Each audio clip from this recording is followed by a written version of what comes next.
प्रतिनिधी आणि शिवसेना उद्धव बाळासाहेब ठाकरे पक्षाच्या उपनेत्या अर्थात अस्मिताताई गायकवाड आणि जिल्हा प्रमुख संतोष पाटील यांनी दक्षिण सोलापूर तालुक्यातल्या अतिवृष्टीमुळे झालेल्या पिकांची पाहणी करण्यासाठी शेतकऱ्यांच्या बांधांवरून चिखल तुडवत ते दक्षिण सोलापूर तालुक्यातल्या अनेक शेतकऱ्यांच्या शेतांमध्ये पोहोचले। अतिवृष्टीमुळे झालेल्या शेतकऱ्यांचं नुकसान पाहून आणि त्यांचे अश्रू पुसण्यासाठी प्रशासन व्यवस्थेवर सुद्धा ते चांगलेच भडकले। दक्षिण सोलापूर तालुक्यात अतिवृष्टीमुळे शेतकऱ्यांचे मोठ्या प्रमाणात पीक पाण्याखाली गेले असता शासनाकडून अद्याप कुठल्याही प्रकारचा पंचनामा झालेला नाही।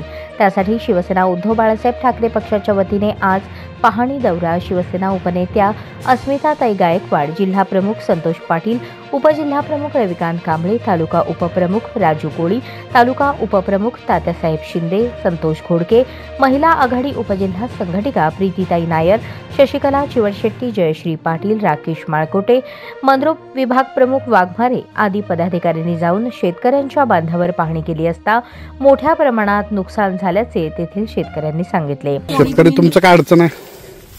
गेल्या वर्षीपासून आपल्या शासनाकडून काही मिळत नाही आणि जे तलाठी सर्कल येते ते बघून जातात, परंतु नेमलेले जे विम्याचे अधिकारी आल्यावर सगळं आपल्याला पैसे वगैरे जमा झालेले आहेत, परंतु नुकसान भरपाई मिळाली नाहीत, विम्याची रक्कम मिळाली आहेत, परंतु महापूर आल्यावर जे नुकसान झाले त्याचे शासनाकडून काही मिळाले नाहीत आणि तलाठी आणि सर्कल जे असतात ते टक्केवारी देत नाहीत।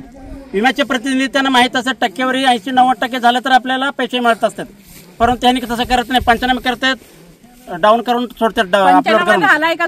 नाही पंचनामा झालेला नाही, फक्त पंचनामा झालेला नाही मॅडम आणि कुठलाही अधिकारी इथे आलेला नाही आणि बघून जातात मॅडम, रोडवर बघतात तर करू बघू होईल, तलाठी सगळेजण रोडवर जातात। सर मी कालच भेटलो मी तलाट्याला। मॅडम आम्हाला एवढीच अपेक्षा आहे, आता 15-20 दिवसाला अतिवृष्टी चालू आहे पण त्याचं पंचनामे झालेलं नाही, त्याचं काही सर्वे झालेले सुद्धा नाहीये। फक्त आमची एवढीच आशा आहे की आमचे पीक आता नुकसान झालेले आहे, त्यासाठी पंचनामा करावं, ती काय असेल ती नुकसान। तलाठीशी बोलणं झालंय का?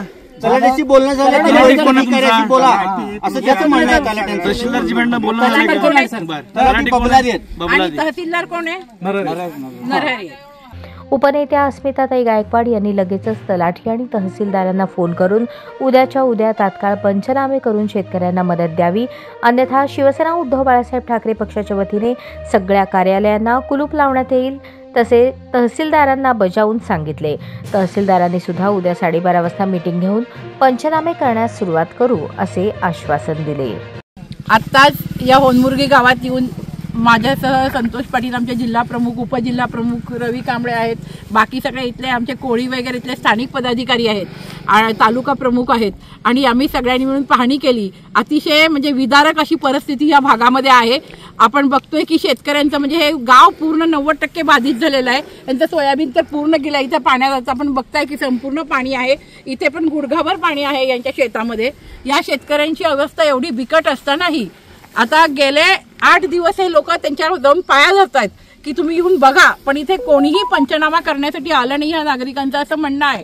आत्ताच मी तहसीलदार नरहरे यांच्याशी बोलले फोनवर आणि त्यांनी सांगितलेलं आहे की उद्या माझी 12:30 वाजता मीटिंग आहे आणि या मीटिंग नंतर लगेच आमचे लोक येऊन पंचनामा करतील। तर आता उद्यापर्यंत मी या नागरिकांना सांगते की उद्यापर्यंत जर हे लोक नाही आले तर आम्ही सगळेजण मिळून कलेक्टरपाशी येऊन आम्ही जिल्हाधिकारी कार्यालयात उपोषण करू, कारण या शेतकऱ्यांचं कोणीच हवाला घ्यायला तयार नाहीये। ना कुठले आमदार खासदार येत आहे, ना कुठले कोण मंत्री येत आहे, ना पालकमंत्री येत आहे, यांच्याकडे कोणीच आलेलं नाहीये आणि कुठलेही पंचनामे करण्यासाठी तुम्ही आदेश देऊ शकत नाही।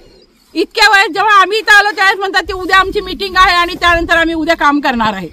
याला काही अर्थ नाहीये। उद्यापर्यंत त्यांना मी मुदत देते, या मुदतीत त्यांनी येऊन जर पंचनामे उद्यापासून त्यांचे सुरू नाही झाले आणि या शेतकऱ्यांना नुकसान भरपाई नाही मिळाली तर आम्हाला इथं आंदोलन करावं लागेल। या मंद्रू परिसरामध्ये यावर्षी मोठ्या प्रमाणात पाऊस झालाय, मग त्याच्यामुळे शेतकऱ्यांचे पिकं सगळे पाण्याखाली